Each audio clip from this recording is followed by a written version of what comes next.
Sanae's Youkai Extermination is a Touhou Fangame based on Mega Man. You can buy it on Steam. It, of course, stars Sanae. Now you might be wondering, why am I covering this, of all Touhou Fangames? Well, this game doesn't even show up when you search Touhou on Steam, so I don't think it's gotten as much exposure as it should have. As many of you know, I am a huge Mega Man fan, so this type of game is right up my alley. Let's see how Sanae's Youkai Extermination stacks up.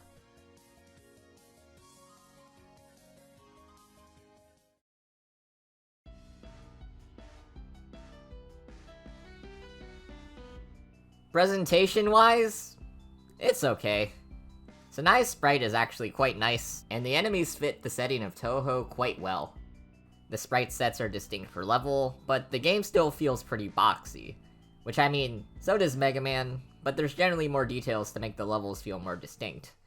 But this was made by a small team, so I won't complain too much. The music is also fine. The OST is mostly remixes of Touhou songs.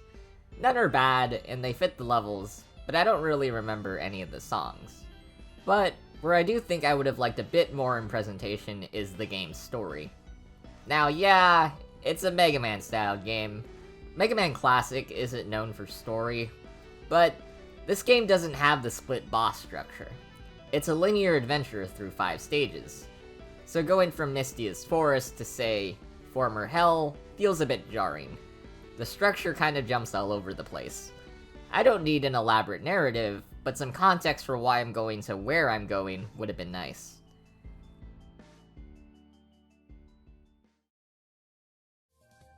So, the presentation's fine.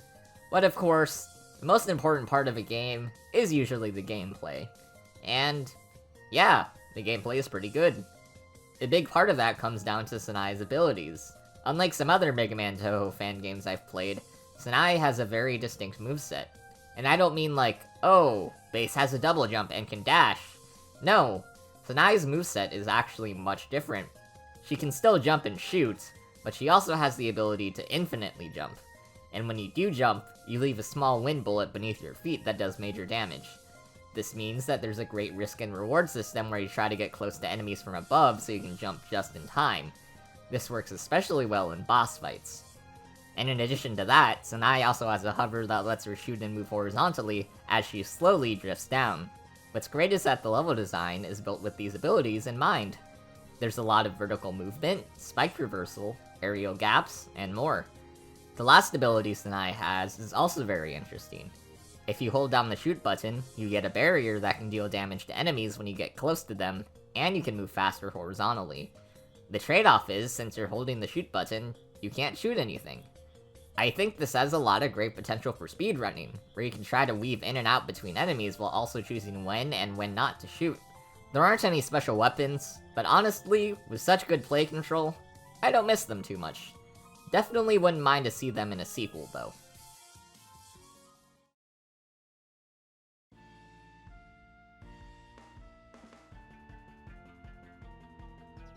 As mentioned before, Sanae's abilities are well integrated into the level design.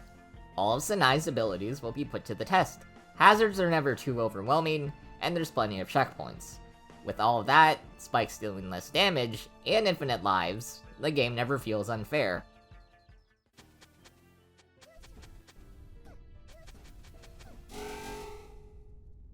Besides this part actually sucks, but that's kind of an exception. The levels all feel different from each other, with some unique enemies and gimmicks setting each apart. For example, the bamboo forest has these carrot bullets you have to avoid. Levels also have elements of Danmaku for dodging, which is cool. Finally, aside from the tutorial, every level's second half features the boss of the stage going on the offensive. It could be Racin messing with your vision, or Parsy's Eyes of Jealousy going on the offensive. This further serves to help distinguish levels. Admittedly, the moment-to-moment level designs can start to blend together a bit, but the unique use of Sanae's moveset meant that I was always engaged.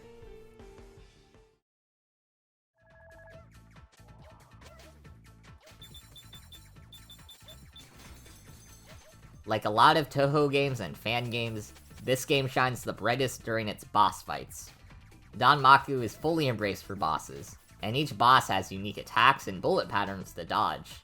there's a lot of weaving back and forth, with the added complexity of the jump contact damage encouraging risky play. It's really fun, and the last two bosses especially are great. I'll save the final boss for you to either look up or discover, but against Parsi, the second to last boss, you've got patterns that reference her actual fight from Touhou 11,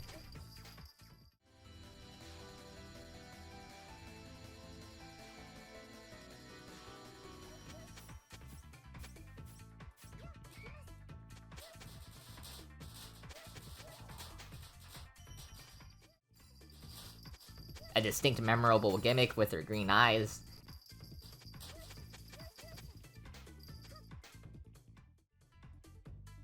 and some great final phases to fight against.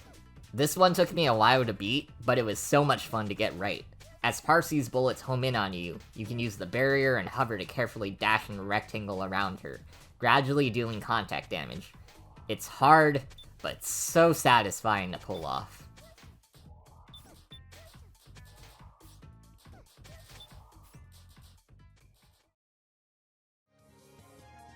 So, that's Sanae's Youkai Extermination.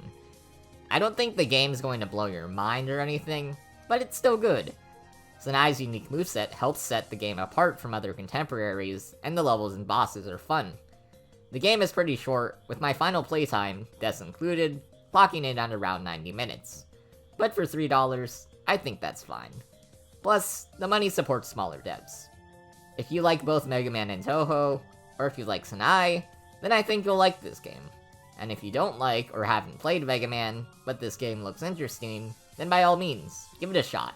I have a link to the game's Steam page in the description. If you do check out the game or its page, please add the tag Touhou.